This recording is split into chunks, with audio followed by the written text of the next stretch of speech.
Hey everybody, Jonathan Broadbent here, your host of UnWoke.Academy. It is a lunchtime break, quick message. It is noon on Monday, June 30th, noon my time, Eastern, and I couldn't resist.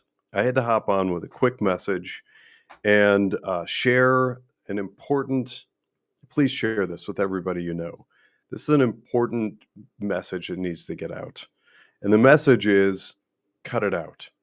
Everybody out there, and from news media to social media to people trying to make a name for themselves online and creating podcasts, we have a drastic misconception that needs to be sorted out. We need to just perform a financial national exorcism and just get rid of this concept. It's so broken and so wrong. I've talked about it a number of times indirectly, but now I'm dedicating an entire segment to the markets. We have this concept, and it's just been foisted on us by mainstream media for at least my lifetime, and that is that when they're referencing the S&P 500 or sometimes the Dow Jones Industrial Average or maybe NASDAQ, that somehow that index, and I'll get into what an index is in just a moment, somehow represents the market. So if you've ever listened to the radio or turned on the news in the evening or what passes for news, or you hear somebody talk about the markets being up or the markets being down, that's generally what they're referring to. Well, I'm going to use an analogy to put that into proper perspective. I live not far from a very large global hospital system. And yes, it's a terrible analogy to use hospitals because hospitals are a problem right now, as we saw during COVID, but I'm going to use a hospital system nonetheless. Imagine, if you will, if I got all the major news sources and all the journalists and pundits, and we all gathered at one hospital location and decided to watch a group of doctors within that hospital, and then every day reported on the health or lack of health and the circumstances around the patients that went in and out of that office. That clearly would not represent the health or well-being of any population really anywhere. It would be a very, very small, limited sort of subsection of the healthcare marketplace.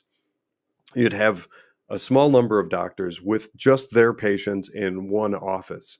Well, that's what the S&P 500 is, but actually it's even worse than that. The S&P 500 is the globalist dream.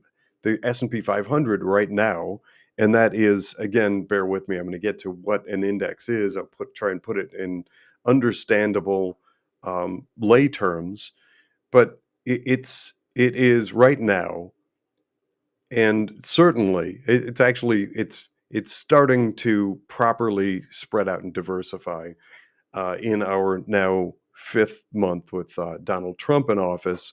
But at the end of 2024, we had more mass consolidation within the S&P 500 than I believe has ever existed. What that means is all the money that goes into the S&P 500 are businesses that are represented by that little sort of microcosm is supposed to go and fund business development and business enterprise. It's what's supposed to fund the next new thing in business.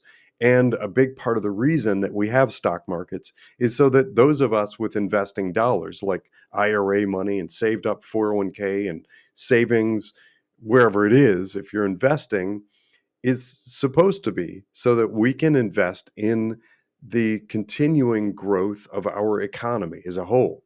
Well, with that consolidation, and I've touched before, actually extensively, on what led to the consolidation, we have around, I want to say 40-ish companies that are have soaked up just way too much money. And in the S&P 500, what that means is around, I want to say around 40% of the total S&P index was invested in 8 companies. That means 8 companies had control of the money from 40% of the S&P 500. That's ridiculous, egregious, and awful. And those 40-ish companies in total, that's those 8 plus a number of other ones that may not be at the sort of top overfunded echelon of that index. Those companies overwhelmingly, they checked all the boxes during that migration lurch to the left of DEI, ESG, you name it, and ended up on paper looking good, and they had that veneer of virtue signaling, so they were able to collect a whole bunch of money. What an index does, and hopefully I don't lose you guys on this. I know I've gotten into the conversation before, and I end up with some questions. By the way, if any part of this is not clear or you have follow-up questions, feel free to post them wherever you are. If you're watching this live, again, it's noon my time, or now 12:15 Eastern time on Monday, June 30th. If you are watching this real time, feel free to post some comments, ask me questions. I'll do my very best to answer them, and push me on this. Make sure that I'm clear about my definitions. But an index really is a sampling. It's it's designed to represent somebody's idea of an area of the market.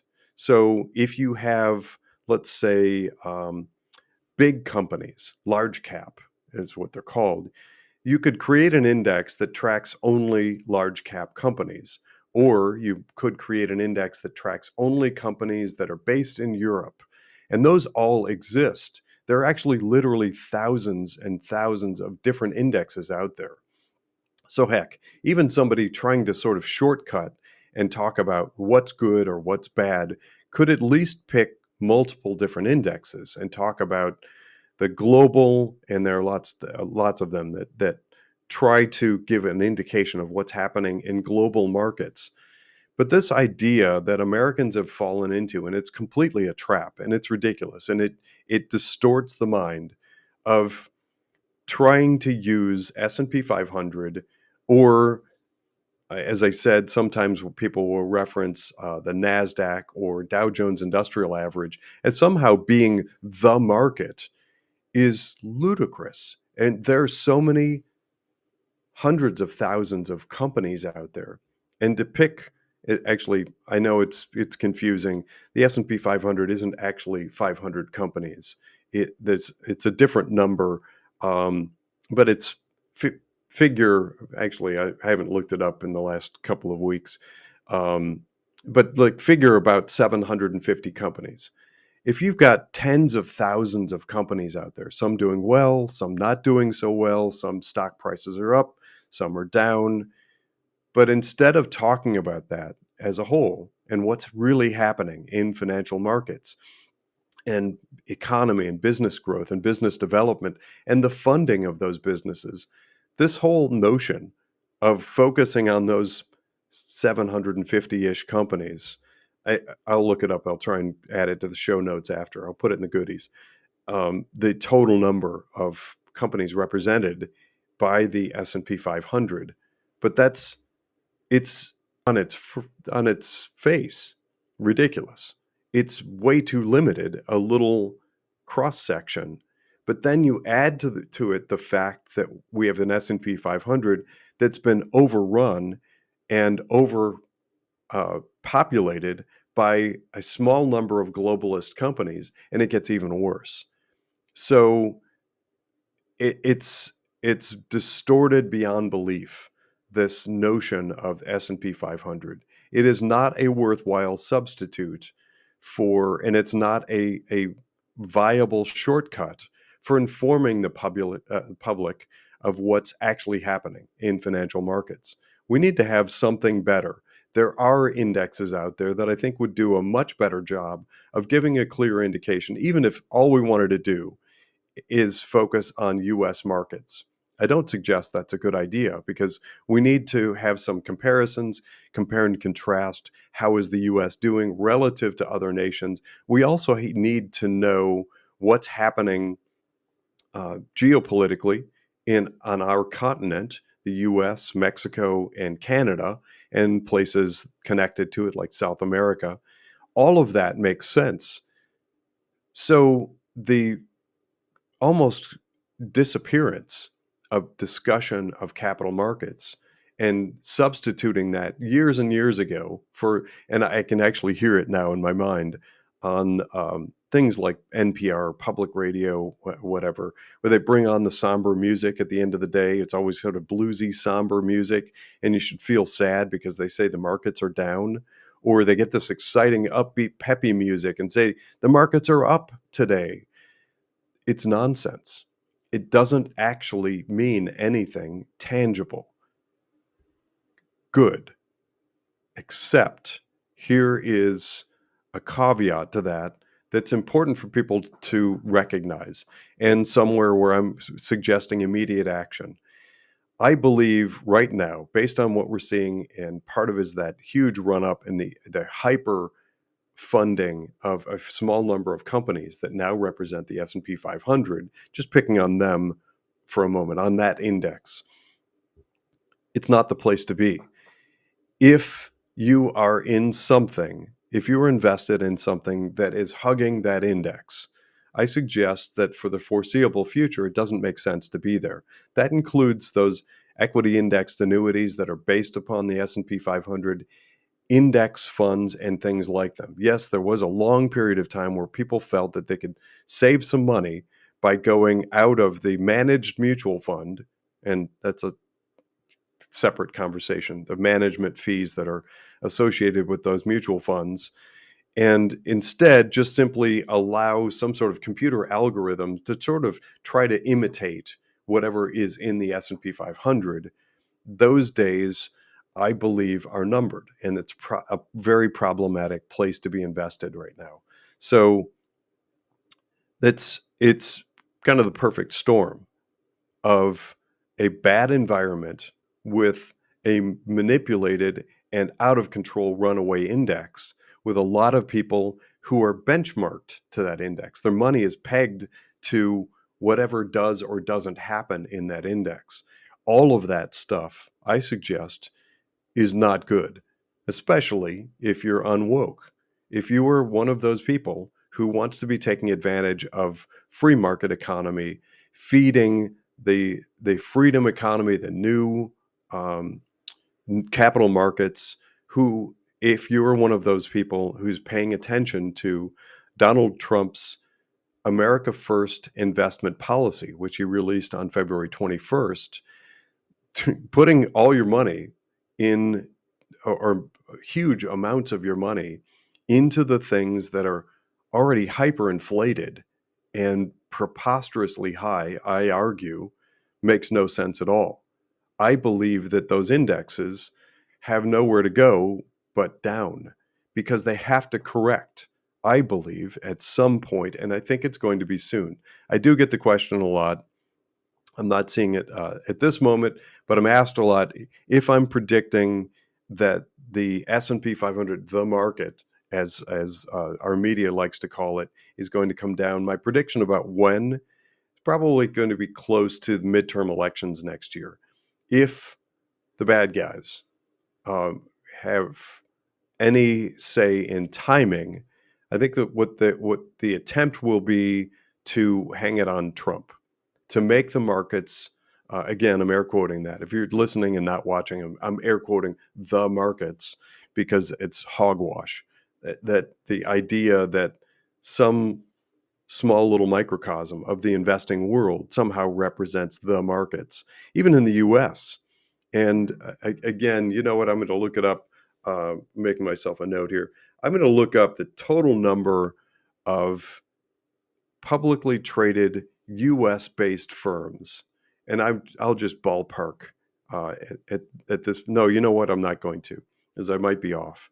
It's been a while since I've looked up the total number of US based firms. But to boil that down to 750-ish in the S&P 500, and every day just kind of trot out this old, tried, um, rote repeating of the markets being up or the markets being down is tremendously short-sighted. And it creates this false impression that that is where people should be invested. And I'm making exactly the counter argument that where patriotic Americans who care about freedom, liberty, and the American way and Western values should be investing in companies that are really the antithesis. They're kind of the opposite of where the S&P 500 has gotten itself. It's gotten itself painted into a corner with now a small number of drastically overpriced stocks. It's all wrong. It's just completely broken from top to bottom. So I got another one this morning and it really kind of hit me sideways. I was like, you know what? I've got to do an episode on this. I have to drill down and focus on this overuse of S&P 500 as somehow representative of something worthwhile. It isn't. It's the opposite. And if you're one of those people, if you comment on stock prices, if you comment on the markets or whatever interests you, any sort of tradable thing that you might invest in, great, kudos, good for you. You're paying attention, make comments. But if you're going to, and another analogy just occurs to me, if, and bear with me, I'm venturing into an area where I spend very little time. I generally don't comment on crypto. And I really have no comment on the trading and cryptocurrency beyond suggesting that if you do invest in cryptocurrency, it should only be a piece of your investing. It's not an all or none. It shouldn't be. Or gold or large cap or whatever, any stock or company, any investment. It should be part of a well-built and designed portfolio that is a myriad and array of different investments suited to you. But anyway, that aside, I got into a tangent. The notion that, um, sorry, a few things that occur to me all at once. One is I do get questions from people who are active traders. They may be day traders or they like to try and time the markets.